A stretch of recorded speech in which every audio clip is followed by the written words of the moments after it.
Amen and amen. Can we all clap our hands? Malakas po na palakpak sa ating Panginoon. Amen. And for this morning, our topic is a continuous from our series, Breakthrough. Can we all say our topic this morning, Breakthrough in the Family? Amen. This whole April, we talked about breakthrough, right? Amen. And do you believe that God is giving us breakthrough? Amen. In our personal life, in our work, in our business, in our family. Amen. And we thank God for that breakthrough. Amen. We talk about from the limitations, from brokenness, and now we will be talking about the breakthrough in our family. Are you ready? Are you ready to experience the breakthrough from the Lord in our family? Amen.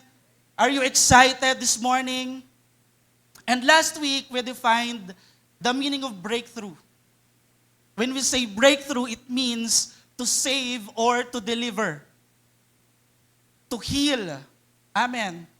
And to have peace and wholeness. Meaning, this morning, we want to discuss with you that our family will be delivered. Amen. Will be saved, will heal, and we will in our family, we will have peace and wholeness. Amen. To save our family, let us be reminded this morning that God is not just of personal breakthrough, but also the God of family breakthrough. Amen. But we also know that Satan is an accuser and an adversary. The enemy is just only waiting for someone to devour. That's the Bible says. That's what the Bible says. And we also know that the enemy, the devil, is like a thief. That we can read in John chapter 10, verse 10a, that the thief comes only to steal, kill, and destroy. Satan's mandate is to steal what belongs to you. What God has done for you, what God has given for you, and what God is about to be given to you. And he wants to kill your body. He wants to kill your faith. He wants to kill your health. He wants to kill your family and totally destroy our testimony of God's goodness. Satan is trying to deceive us. Satan is doing something for us to be unfocused to God. For us to forget what's the promises of God for us in our family, in our lives. And right now, this morning, ayaw po natin mangyari yon. Amen. Ayaw natin mangyari na masira, durugin, sirain ng kaaway ang ating buhay. Correct? Amen po ba? And the enemy will accuse us of something that we are not. The enemy will accuse us of something that the family is not. And the goal of the enemy is to destroy our faith. As a family, he will bring corruption, he will bring problems, he will bring trials, and this is his way to discourage us, to defocus us from the love of God. Amen. But Jesus, we can also read in John chapter 10, verse 10b, that Jesus came to us with an abundant life. Amen. Jesus came to give us life. Not just life, but an abundant life. Do you believe in that? Do you agree with that? That Jesus came to us to give us an abundant life, to give us prosperity, to give us wealth, to give us good health, to give us good success. Amen. Jesus came to us. Remember this, brothers and sisters, that Jesus came to us, not us coming to Him. Amen. He first came And this is our assurance. This is our assurance to hold on the promise of God in our lives, in our family, and in our future. Amen. Let us always remember that Jesus is a mighty. He is a mighty God. Amen. Jesus is the only way to an abundant life. Because the Bible also tells us that if we seek Him, He will meet us. Amen? Whenever we face trials in the family, in our personal life, if we seek Jesus, He will immediately meet us. Whatever the needs that we need, the things that we needed from Him. So meaning, if our family, if our whole family seeks Jesus, then our family will have a breakthrough. Amen. Today, we'll be talking about the life of Job. We will be talking about the good life of Job. And we will see this, and we will read this in Job chapter 1, verses 1 to 3. Samahan niyo po ako magbasa. Samahan niyo po ako. In the land of Uz, there lived a man whose name was Job. This man was blameless and upright. He feared God and shunned evil. He had 7 sons and 3 daughters, and he owned 7,000 sheep, 3,000 camels, 500 yoke of oxen, and 500 donkeys, and had a large numbers of servants. He was the greatest man among all the people of the east. Wow. This is Job. We see this, we see in this scripture that Job was a good man. He is a good family man. The Bible describes him as blameless and upright. Wow. Meron po ba sa ating ganon? No, yung blameless and upright. But we know that every one of us are, do many things that the Lord, we do many things that ginagawa natin na hindi nakakabuti at hindi makakabuti para sa atin. At hindi nakakalugod sa Panginoon. And also the Bible says here in the scripture that he is a father to his children. He had 7 sons and 3 daughters. And in verse 3, it says there that he is also the greatest man in his time. Wow. Meaning that Job is not an ordinary man. He is wealthy. He is rich. He has many possessions. He has many properties. And also, because of this, his family, we can say that it's very well off. Right? Job is well off. Meaning that Job had almost everything. He has a comfort. Meron po siyang komportableng buhay. His life embodies faith in God, both for himself and behalf of his family. No, si Job po ay siya po ang kumbaga embodiment of faith in God. Because the Bible says in Job that he does not sin. In everything that happened in his life, he doesn't sin. Why?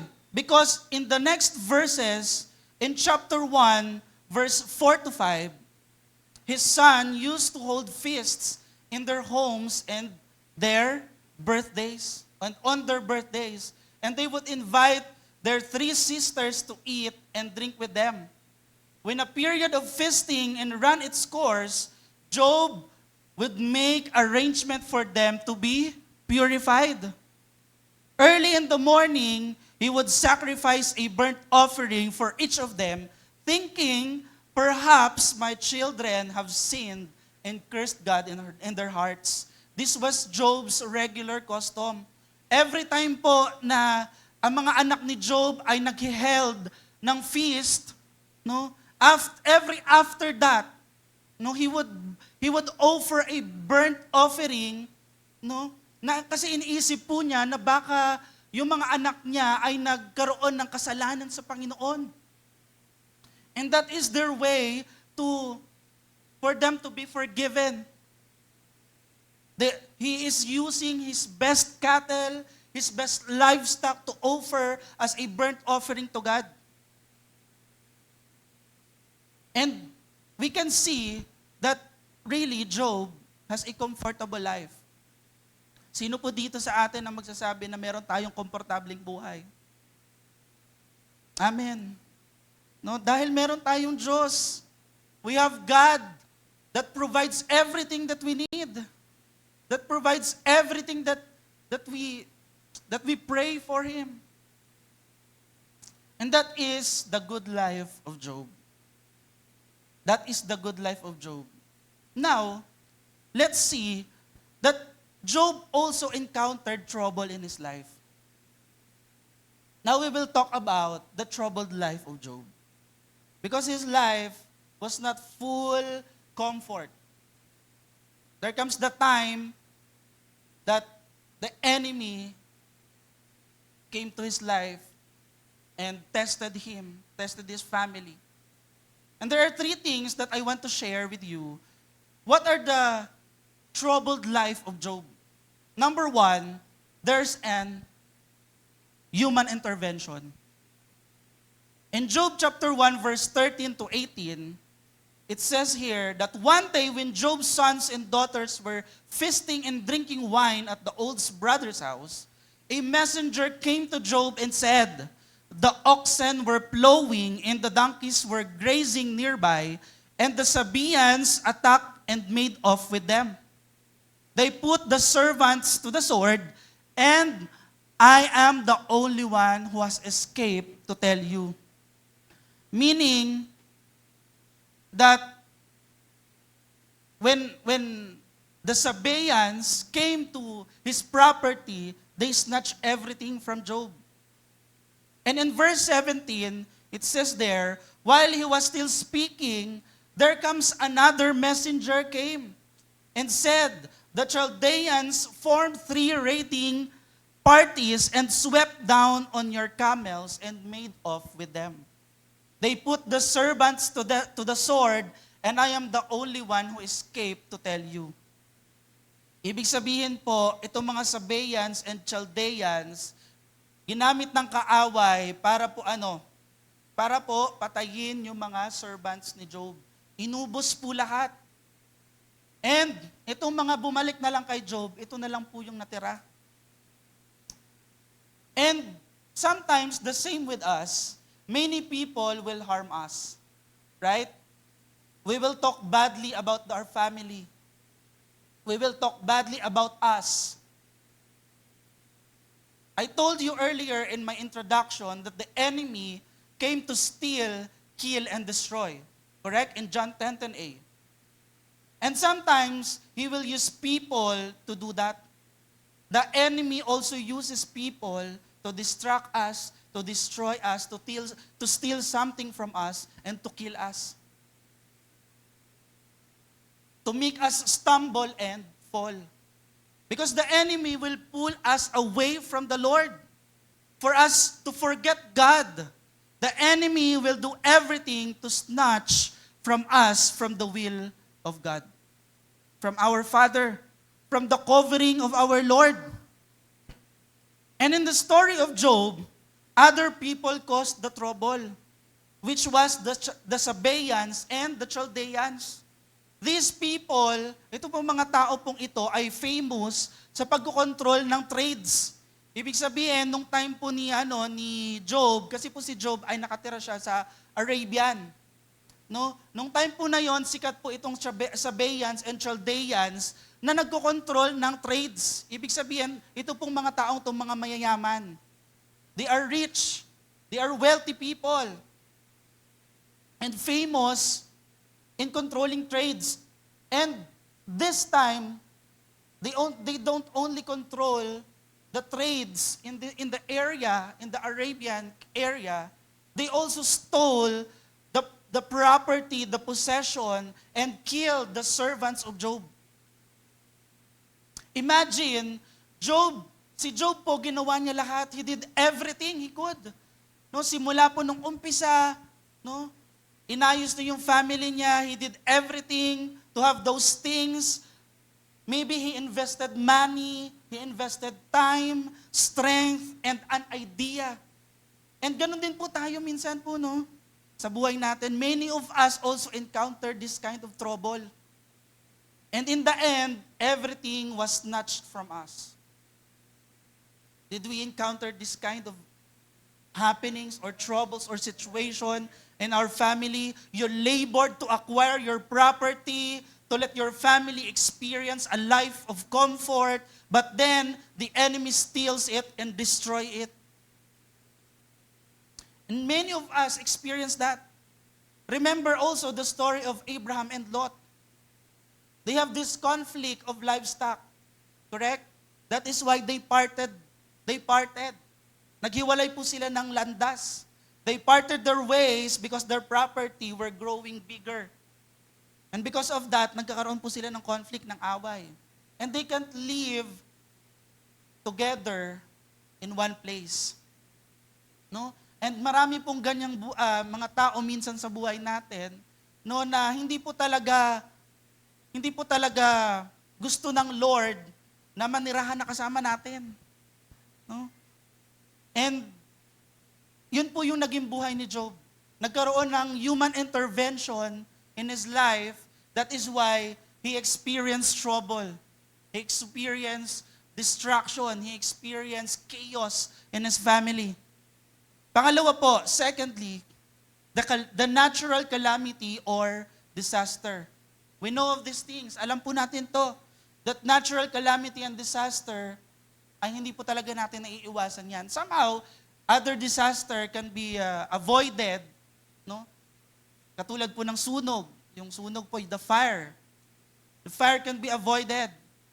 But other things like earthquakes, storms, we can't avoid that. Hindi po natin pwedeng sabihin na buhusan natin ng semento ang bulkan para hindi na po pumutok. Hindi po pwede yon because that is the natural. That is naturally occurring. Natural po yan na nangyayari sa ating bansa. And even in the world. In Job chapter 1 verse 16 to 19, while he was still speaking, another messenger came and said, "The fire of God fell from heavens and burned up the sheep and the servants. And I am the only one who escaped to tell you." Grabe po, no? Nagkaroon po ng biglaang sunog. Nagkaroon ng biglang apoy sa property ni Job. And nasunog lahat. Nasunog po lahat. And in verse 18, while he was still speaking, meron na namang dumating. Hindi pa natatapos na magsumbong itong isa niyang servant. Another servant came. Your sons, the servant said that your sons and daughters were feasting and drinking wine at the oldest brother's house, when suddenly a mighty wind swept in from the desert and struck the four corners of the house. It collapsed on them and they are dead. And I am the only one who has escaped to tell you. Grabe po, no? Marami po sa atin yan nakakaranas ng bagyo. Right? The literal, the storm. No? So the natural calamities are unavoidable. These are naturally occurring, meaning we cannot do anything to prevent it from happening. We all know also that the Philippines experiences many natural calamities, right? Namely, storms. Alam niyo po ba na ang Pilipinas ay nakakaranas ng ranges from 20 plus storms a year? 20 bagyo po. And kung maaalala niyo po, nagkaroon po tayo ng malakas na bagyo way back many years ago, yung bagyong Yolanda. Do you know, familiar po kayo sa bagyong Yolanda? And that Bagyong Yolanda, that typhoon, came and caused disastrous things in the Philippines, right? Many people died, many properties, many livelihood were destroyed. And we cannot do, hindi po natin kayang pigilan yon na mangyari. Hindi po natin pwedeng pigilan na mangyari po yan. Dahil po yan ay mga natural calamities. Ano ba po yung mga natural calamities that we experience here in the Philippines? Earthquake, correct. We are experiencing many earthquakes a day. Alam niyo po ba, no, based on the data from the DOST or the Department of Science and Technology, that the Philippines, daily po ito daily we experience 20 earthquakes. 20 earthquakes. And it ranges 100 plus or 100 to 150 times a year. And that is naturally, minsan po hindi lang po talaga natin nararamdaman. Kasi yung intensity niya ay hanggang 4 lang. Kasi yung intensity 4 po ay hindi pa siya masyadong mararamdaman natin on the physical. Siguro po pag umabot ng mga 4.9 hanggang 5, yon, mararamdaman na po natin yon. No? So, ibig sabihin po, meaning that the Philippines experience shaking every day, 20 times daily. And we also know that the Philippines also has many, many, many active volcanoes. And from the record, I think last time I heard that the Mayon volcano is erupting in Bicol. No? So that's because of the Philippines is where located. No? Sa science po, meron pong tinatawag na Pacific Ring of Fire. The Pacific Ring of Fire is the area where the area that most of the active volcanoes and many fault lines are located. Yan po ay umiikot po yan sa Asia hanggang papunta pong North America and the South America. No? So lahat po tayo affected niyan. Lalong-lalo na po dito sa Philippines. And why am I saying these natural calamities? The same with our life and family po. Every day we may encounter different things, different storm, right? Different storm in our lives, different shaking, no? different distraction in our lives, no? Different problems, different trials, and that is natural. Can you tell it to your neighbor? It's very, very natural. Natural lang po sa ating mga tao na maka-experience ng problema, ng trials. Because that's what the enemy's goal. To destroy us. Hindi po hindi po ito galing sa Diyos. It's not from the Lord. All these problems, all these trials, it's not from the Lord. It's from the enemy. It's from the devil that trying to destroy, to steal, and kill us. And then the third thing that brought trouble on the life of Job is relationship conflict. Sino po dito yung mga dumaan at meron po mga relationship conflict somehow sa kanila pong buhay, sa inyo pong mga buhay? No? Lahat po tayo, we experience that. We experience different conflicts with our relationship. Correct? Amen? And in Job chapter 2, verse 9 to 10, his wife said to him, "Are you still maintaining your integrity?" His wife said to him, "Curse God and die." He replied, Job is very faithful man. He said, "You are talking like a foolish woman. Shall we accept good from God and not trouble?"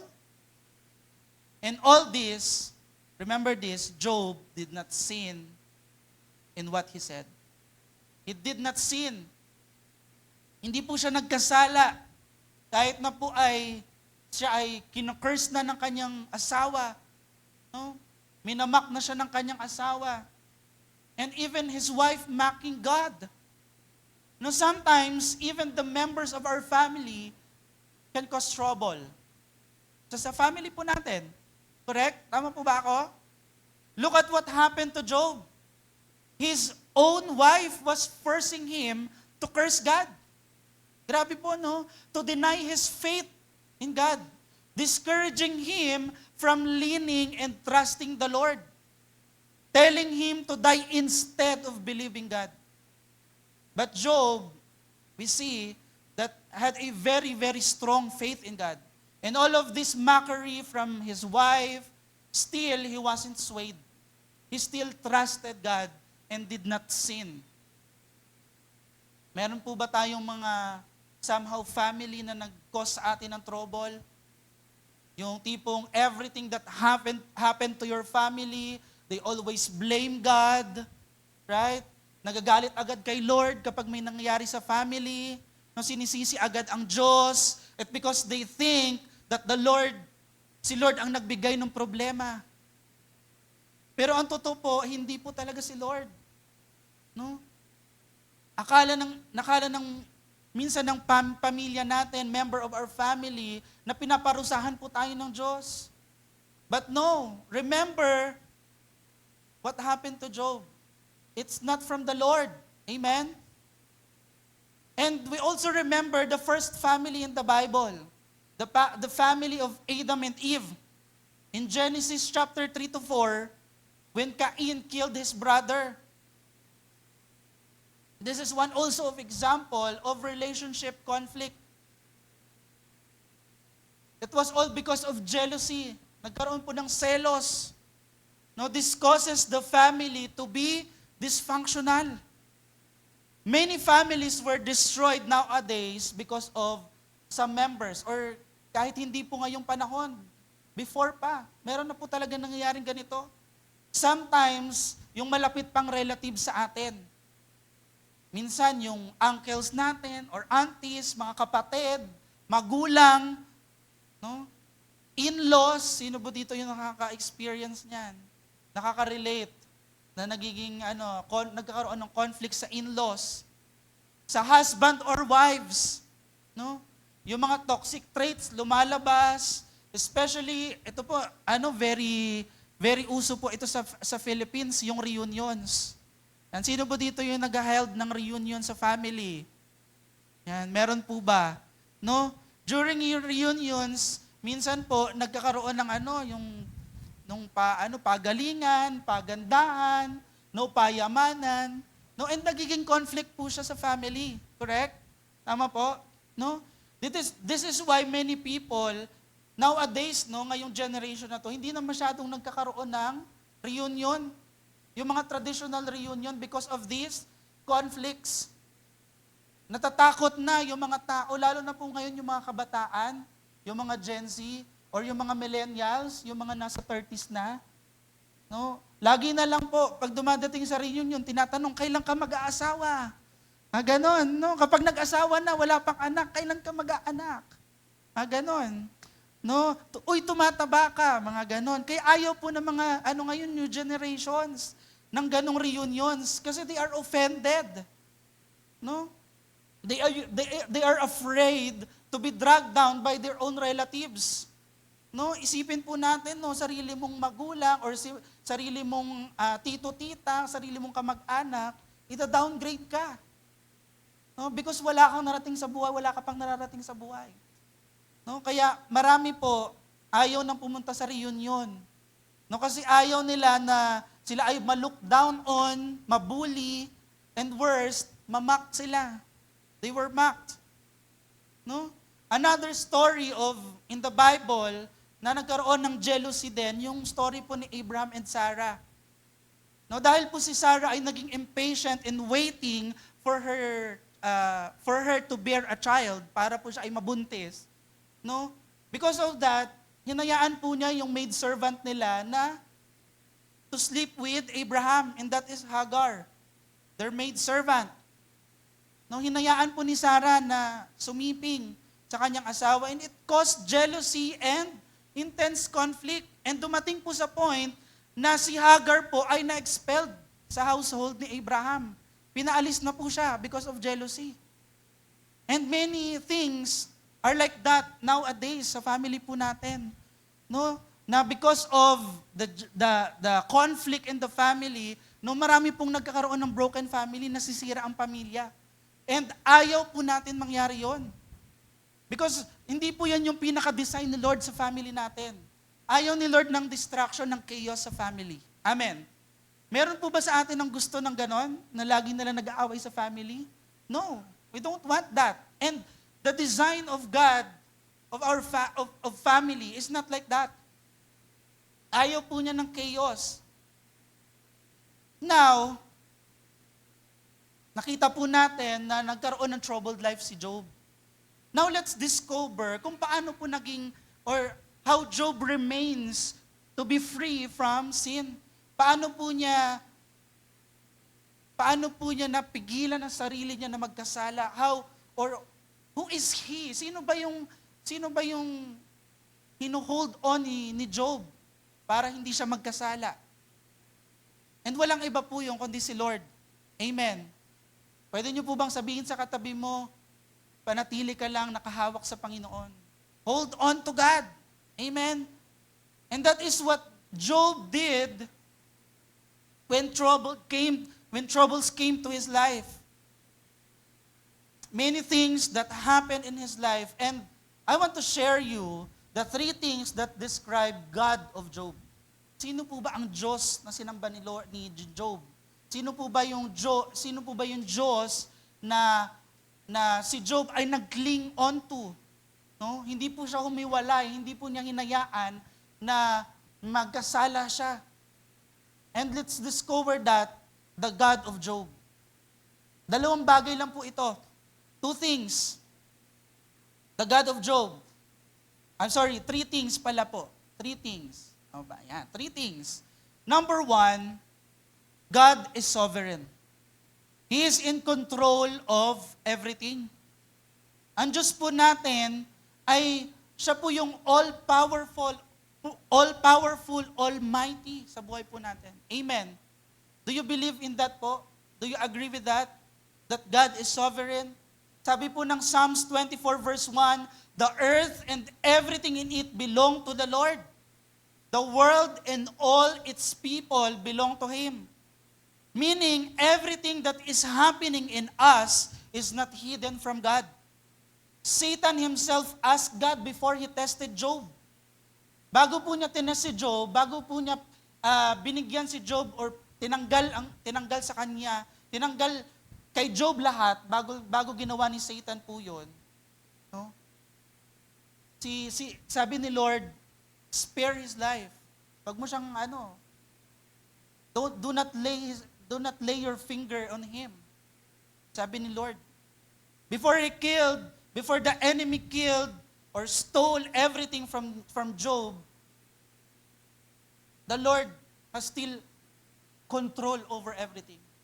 And nung time po na si Job ay naka-experience na ng mga bagay na to, he lost everything, he lost his property, his possessions, yung mga anak po niya namatay. Everything that happened to Job's life, still God is in control. Amen? So, ngayong araw na to, gusto ko pong sabihin sa inyo that God has a control over everything in our lives. Siya pa rin po ang may control ng buhay natin. Siya pa rin po ang kayang magbigay, siya pa rin po ang kayang magpatigil ng mga problema, ng mga trials na meron tayo. Amen? And gusto ko pong sabihin sa inyo that let's hold on to God. Marami pong tao nagagalit sa Diyos, they become angry with God because they thought that God did not hear or see them. They pray and pray and pray, they do everything for the Lord, but it seems like they feel like God is far.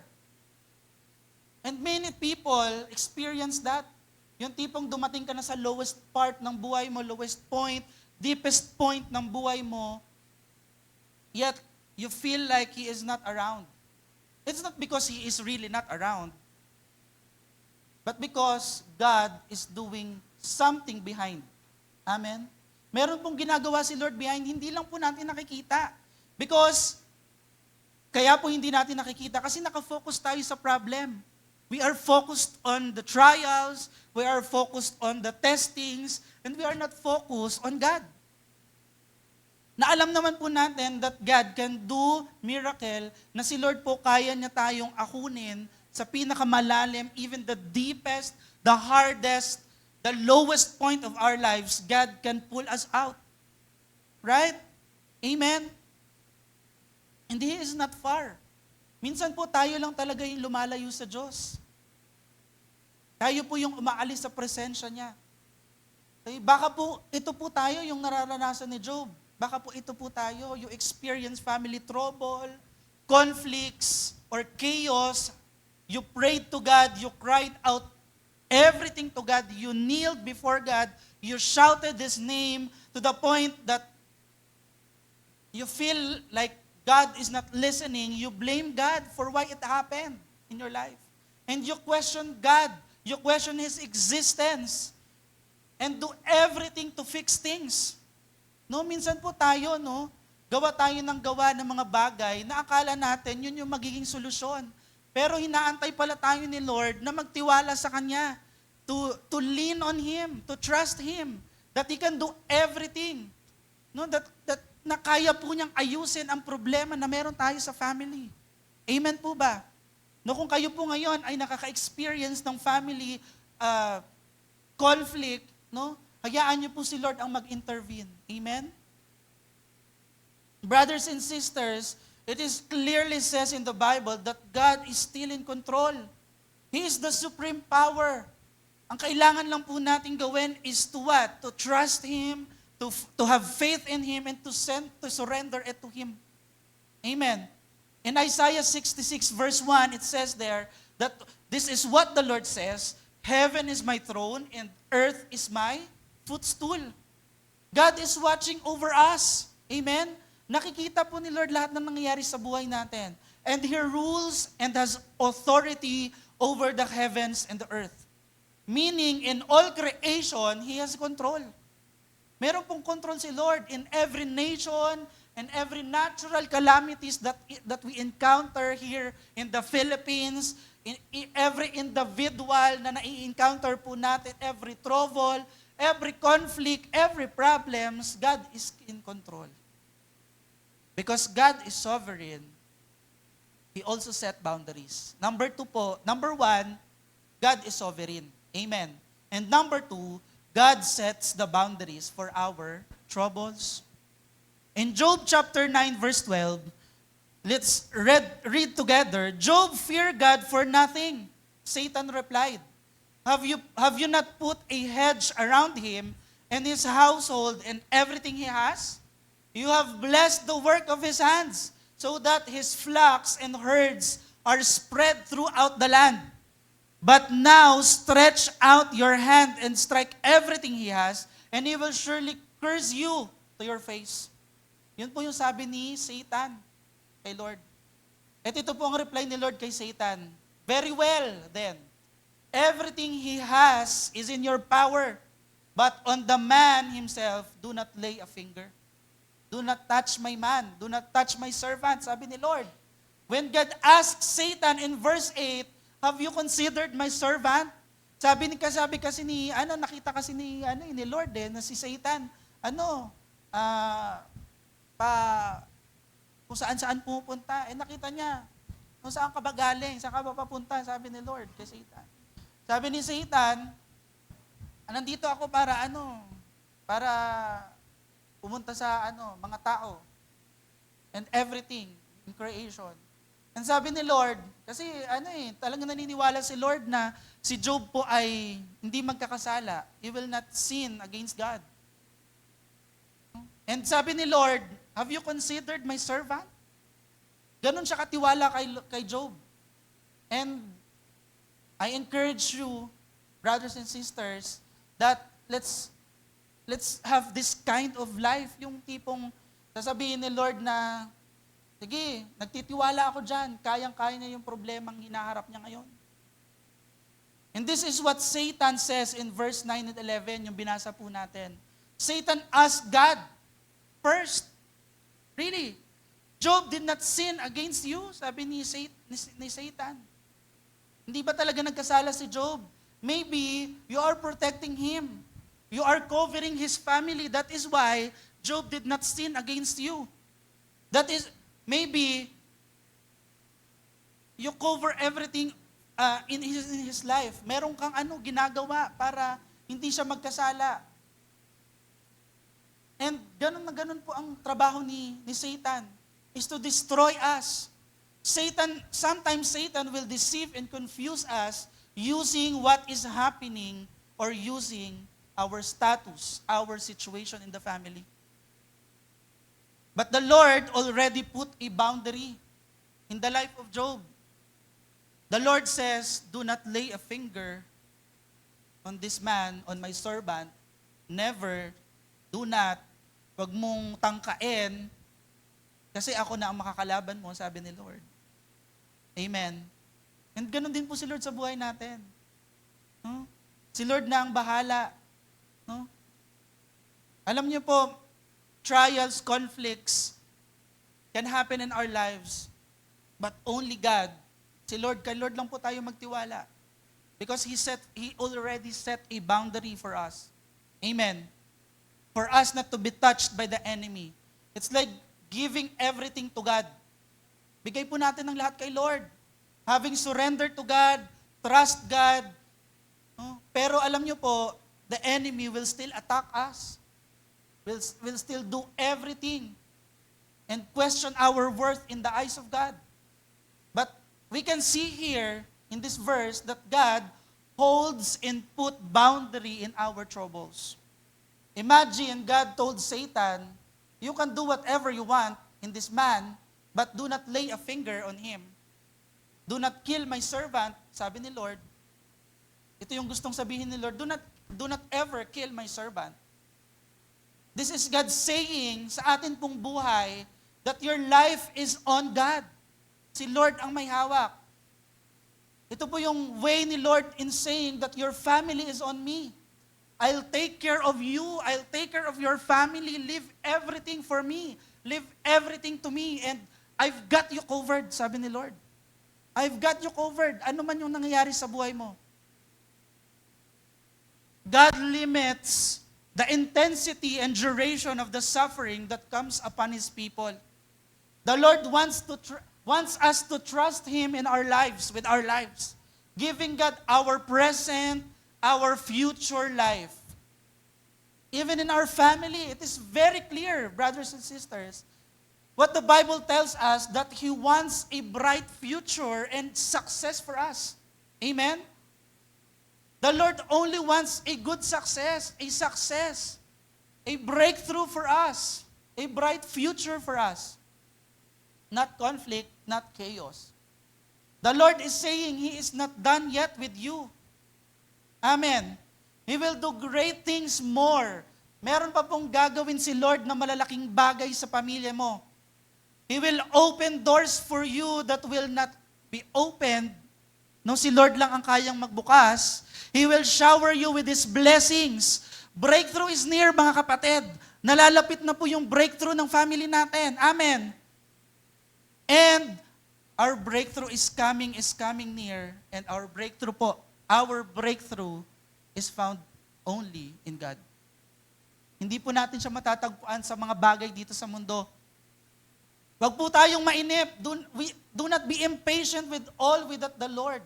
Yung mga let us not be impatient with what the Lord will do sa family po natin.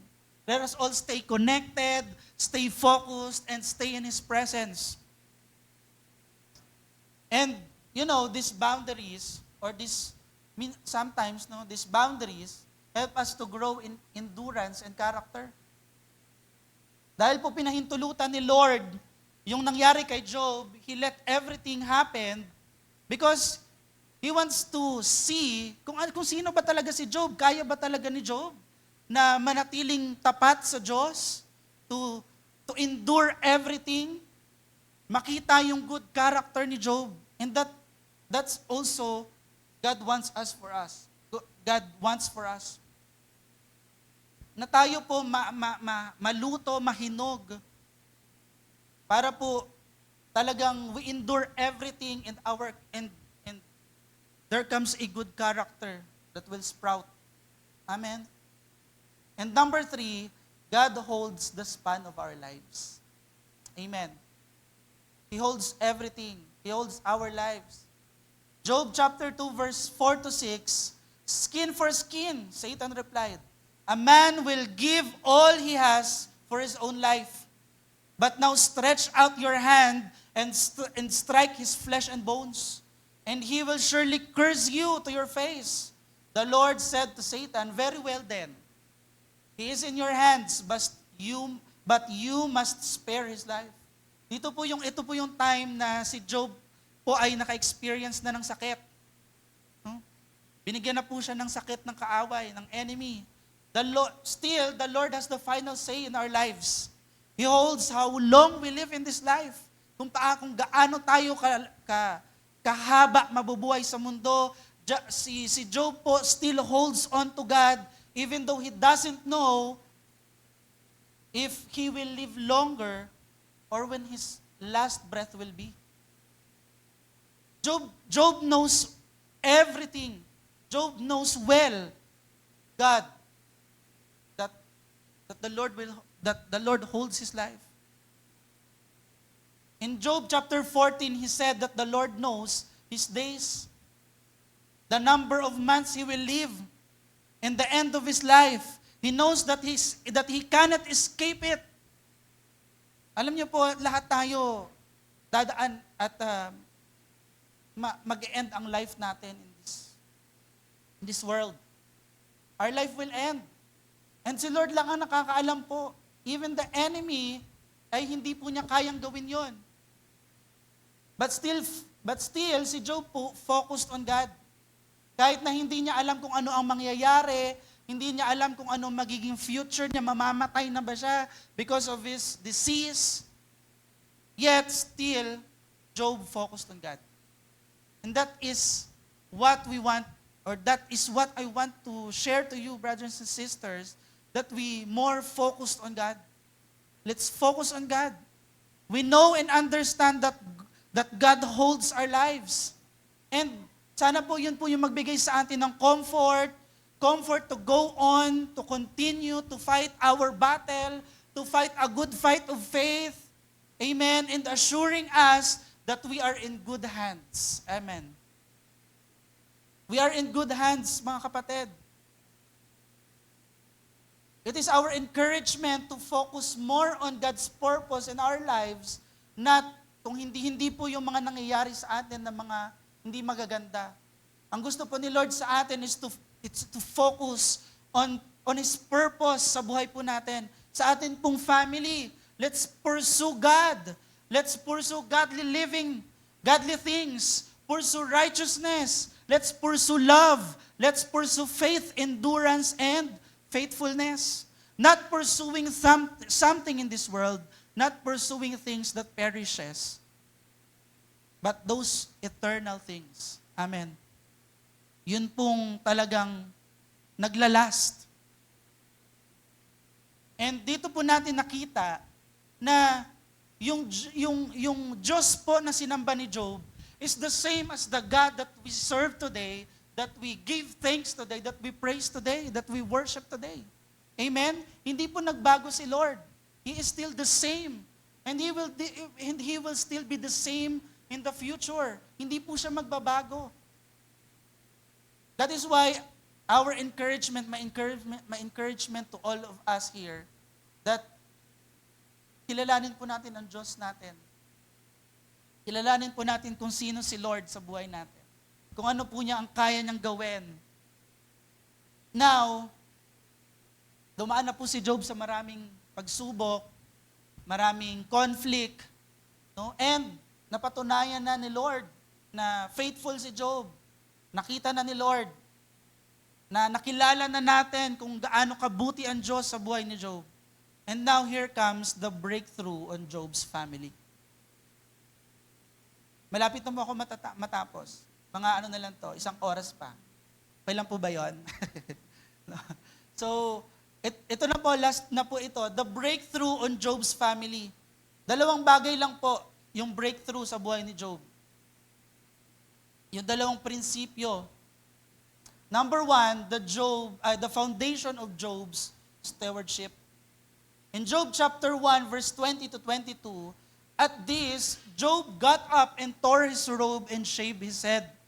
Then he fell to the ground and worship and said, naked I came from my mother's womb, naked I will depart. The Lord gave and the Lord has taken away. May the name of the Lord be praised. Sabi po ni Job. And all this, again, Job did not sin by charging God with wrongdoing. 2 bagay po sa stewardship ang gusto ko pong i-share sa inyo, or dapat po nating maintindihan. We need to understand, letter A, God is the owner of everything. God is the owner of everything. And number 2, Job is only the manager. He is only a steward. Siya lang po ay tagapag-alaga, tagapag-manage ng property, ng possession, ng kayamanan, the wealth that God gave him, entrusted to him. Amen. And he was only trusted with properties, wealth, and even his family. Our family ito po ay pinagkatiwala lang ng Diyos sa atin. This shows that Job's humility, he knows that everything he has is from God. No, ang encourage po namin sa inyo na maintindihan po natin that everything that we have is only, ito po ay mga bagay lang na ipinagkakatiwala sa atin ng Lord. We are just only a steward. Nung si Adam po ay kinreate na ni Lord, sabi ni Lord, sige, ikaw na ang mamahala sa lahat ng creation ko. Meaning that Adam is just a steward. We all, tayo pong lahat, we are all steward of God's properties, God's possession, God's wealth. Amen. And the Lord gave it to us freely. Pinagpala po tayo ng Diyos. Amen. He blessed us so much. And also, si Lord din ang may kaya pong kumuha nun. The Lord can also take them away from us. Sometimes po, no, we hold on what we have. No, hinahawakan natin, we are clinging, we are holding on to the things in this world, not realizing that God is the source of all that we have. We cling to our property, our investments, our wealth, our life, and our family because we think we built this by our own selves, by our own strength. But only the Lord has given us this ability, strength, and wisdom. Amen. And when we are being trusted with God, then the Lord Himself will pour out His blessing and breakthrough over our lives and over our family. Amen. Job was entrusted and remained faithful to what he had. And he honors and acknowledges God in all of this. It comes from his mouth, nanggaling po mismo kay Job, that may the name of the Lord be praised. Amen. Sabi po ni Job, may the name of the Lord be praised. Sa verse 21, kanina pong binasa natin. And may the name of the Lord be praised in our family and in our lives. Amen? And lastly po, number 2, the faith of Job's recovery. In Job chapter 42, verses 1 to 6, mabilis na lang po, then Job replied to the Lord, I know that you can do all things. No purpose of yours can be thwarted. You ask, who is this that obscures my plans without knowledge? Things too wonderful. Surely I spoke of things I did not understand. Things too powerful for me to know. You said, listen now, and I will speak. And I will question you, and you shall answer me. My ears had heard of you, but now my eyes have seen you. Therefore, I despise myself and repent in dust and ashes. Job acknowledges that God can do all things. He confesses that the Lord's power and purpose will not fail. Amen. And that is also the promise of the Lord for us, that His power and purpose over our family, over our lives, will not ever, ever fail. He is saying that his understanding is limited. Job's understanding, and also us, our understanding is limited. But tandaan po natin, God's understanding or God is not limited at all. Amen. He is beyond everything. No, and Job accepted and said it to the Lord that his capacity to comprehend everything is beyond. No? Hindi po niya maintindihan lahat. Ganon din po tayo, we don't really know when or how the Lord will move and reveal His plan. We really cannot fully grasp how God will intervene in our lives, on how He will bring His blessing into your family, into your business, into your job, into your relationship, into your life, and into your future. As long as we hold on to His promises to us, let's remain tightly bound to Him, tied up our faith in Him. Let us not doubt God, and let us not hesitate to fully trust God. That is why it is very clearly also that the Bible says, pursue intimacy with the Lord, to pursue His presence, and to pursue Him only. Amen. Magtatapos na po tayo. In our conclusion, naranasan po ni Job ang breakthrough sa family, breakthrough sa buhay niya. In Job chapter 42 verses 12 to 16, the Lord blessed the latter part of Job's life. And more than the former part, sabi po doon, twice of his possession before ay binalik ni Lord. No, dinoble ni Lord. He had 14,000 sheep. No, dati po 7,000, ngayon naging 14,000 na. 6,000 camels, 8,000 yoke of oxen, and 1,000 donkeys. And he also had 7 sons and 3 daughters. Binalik po ni Lord yung mga nawala sa kanyang anak. Amen. And the first daughter, he named Jemima, the second Keziah, and the third Keren Hapuk. Nowhere in all the land were there found woman as beautiful as Job's daughters. Talaga pong ang binigay ni Lord kay Job ay the best. Kasi kung mababasa po natin yung mga anak niyang babae, sabi po dyan, ay walang kapantay ang kagandahan. And their father granted them an inheritance along with their brothers. After this, Job lived 140 years. Wow. Gusto niyo ba bang mabuhay ng 140 years? 140 years? Malakas pa. And mababasa po natin dito, he saw his children and their children to the 4th generation. Wow. Yung mga apo ng kaapu-apuhan niya, no, nakita pa po ni Job. And so Job died an old man and full of years. Wow. Ibig sabihin na fulfill na ni Job ang purpose ng buhay niya. Amen. Tandaan po natin, problems don't come from the Lord. It is the enemy's machinery to destroy our faith and family. This is the reasons why God let these things happen. It is to teach us, to test us, or He wants us to learn or to lean only on Him. Tandaan po natin, there is no test or hardship or struggle. We will only rely ourselves to God. No? Kung tayo po ay nakafocus lang kay Lord, hindi natin na mapapansin ang mga problema na yan. We will trust God. Hindi lang tayo titingin po sa mga bagay na nangyayari sa mundo. We will look and give reverence to the Lord. Amen.